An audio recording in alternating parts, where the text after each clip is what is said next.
What's going on, everyone? It's time for another horror film review. Today we're going to talk about a newer one called Deer Camp 86. This is a paranormal slasher film. So Deer Camp 86 was released by Panoramic Pictures sometime in 2024. It made its way through the film festivals in 2022, but it's finally been released, and it was written and produced by Bo Hansen and Riley DeCaris and directed by L. Van Dyke Sabatson, who this is the only film he's done.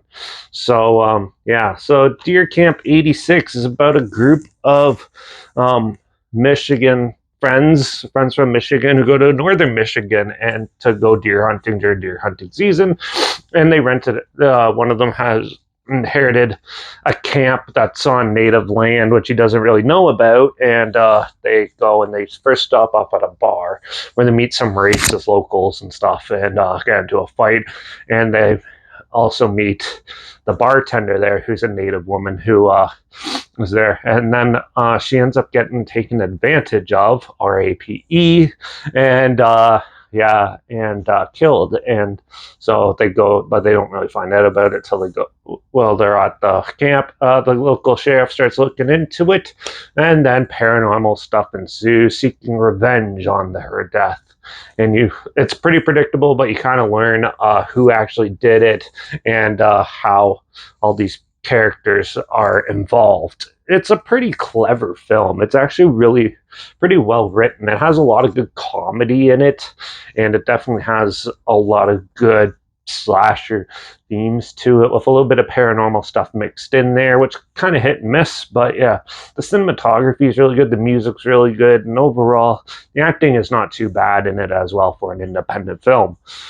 The whole story itself is actually pretty clever, and it's pretty well written, and has a good sense of it. The gore in it is kind of cheesy looking, but overall, I thought the film was pretty well done.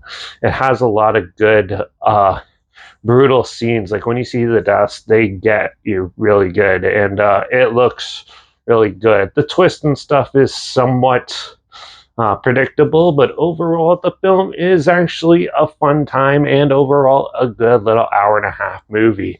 It's and it definitely touches on some pretty real themes of missing indigenous type of people in the Michigan area, and it also has a big statement in it, which is rare to see in indie films, especially nowadays.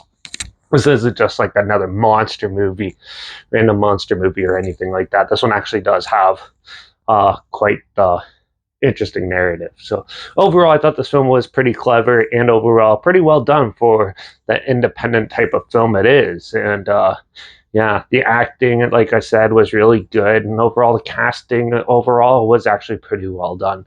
It's a good film. There's no real notable names in it or anything like that, but overall, I still had a good time watching it. So I'm going to give Deer Camp 86 a 3.5 out of 5. I kind of wish there was a little more kills in it and maybe a little more paranormal stuff to enhance the experience. But overall, for what it is, it's not really dull at any moment, or it's just a good little throw on if you want to watch a short, good horror film. So definitely check it out if you haven't seen it. I'm not sure where it's streaming or anything, but I'll link the trailer down below so you can at least check that out.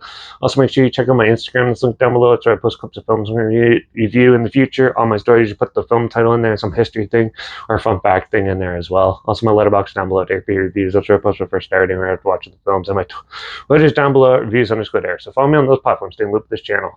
Like this video, share it some more people, wherever. Comment your opinions of the film down below if you have any. If you have any films or film franchises in any genre and on any streaming service I want to hear my opinions on in the future, comment those down below too. I'll try my best to get to them as soon as I can, and if I can find them.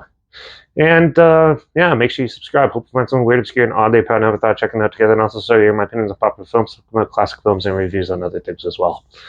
And don't forget to ring that bell, because we're going to do a thriller from Fred Durst in the next film, The Fanatic. So I heard a lot of bad things about it, but I still want to check it out. So we're going to review that in the next review. So make sure you tune in for that.